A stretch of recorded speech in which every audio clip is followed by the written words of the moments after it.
Hi everyone, today we will talk about how to fix WhatsApp Donald failed from Play Store.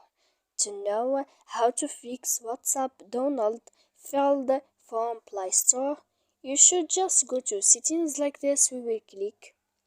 After that, in this page, you will go to apps here, default apps, app settings.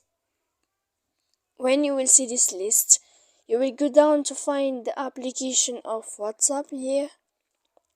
And when you will see this page, you will go to full stop. When you will end this, you will enter to storage. After that, in this page, you will click clear cache, and then you will go to clear data. And after all that, you can turn off your phone.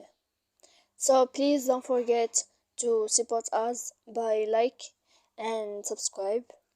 See you next time in another video.